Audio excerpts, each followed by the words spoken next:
Добър ден, господин Панев. Добър ден. Театърът наистина преживява драматични моменти, като че ли те са свързани както с преминаването на трупата на театър Кадрие Лятифова към него, така и с новия начин на финансиране и делегираните бюджети. Защо приехте да изпълнявате временно тази длъжност на директор на културната институция? Аз по принцип не съм се отказвал никога от това да бъда полезен, доколкото мога на някакво дело, което считам, че така е допринасяло по някакъв начин за културното издигане на българина изобщо. Така че считам, че и този път съм взел правилното решение. Поемам този ангажимент. Разбира се, това е един акт на временен акт, който ще бъде до година и половина. Ако до тогава аз действително съм полезен на театъра, аз сам ще преценя и ще продължа своята дейност, ако мога и ако действително нещата се развиват в правилна насока, тази, която и аз бих искал да се развива. Предишният директор Димитър Игнатов сподели пред Радио Кърджали, че за този пост в новите условия се изисква човек с нови идеи. Какви са вашите за развитието на театъра, макар и най-наедро, тъй като едва от 1 февруари сте на този пост? Да. Действително трябва да има нови идеи. Аз винаги съм бил с идеи. Само да ви напомня, че съм един от основателите и автор на програма Куко. Така че аз съм още от студентските си години съм искал винаги да изненадвам нещо, да правя нещо ново, нещо друго. Но сега в тези условия на делегирани бюджети сами идеите си трябва да идват, защото самия делегиран бюджет като че ли сам ги предизвиква. От една страна комерциалното става много търсено и като че ли желано. От друга страна аз никога не съм бил привържен на комерциалния начин на работа на един театър, но тук трябва да се намери добрата среда.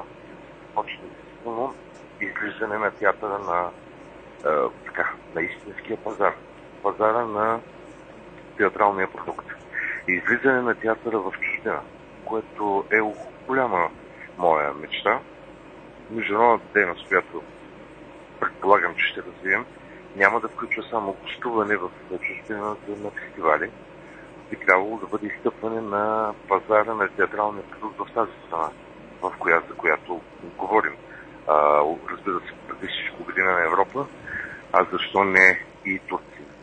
И си мисля, че ако ние се умеем да направим такъв театрален продукт, такава широка гама от театрален продукт, така добре да проветрим театъра чрез нов тип мислене, нов тип продукт, и можем действително да стъпим на един оригинален пазар на театрални срещи, театрални гостувания, workshoпове, взаимни проекти с европейски театъра.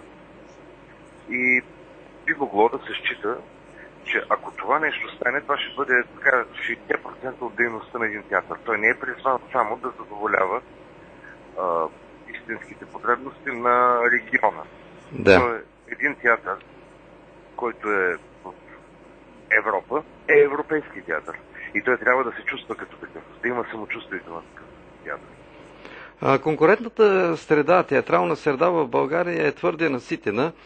Смятате ли, че ще привлечете повече публика на базата на това, което ми казахте, от което пък ще се сформира и бюджетът ви? Да. Значи, аз съм далеч от мнението, че ние трябва да се състезаваме с колоси от театралния живот на България, но тук въпросът не е на състезание. Това не е футболна група. Тук има съвсем друго нещо. Правилна оценка на диагнозата или правилни препоръки по отношение на региона, по отношение на целите. И ако ние изпълним това нещо, то това ще бъде нашето първо място. Значи ние нямаме никаква среща с английската лига. Извинявам се, че правя паралели с футбола, но горе-долу стигаме до тези прости сравнения.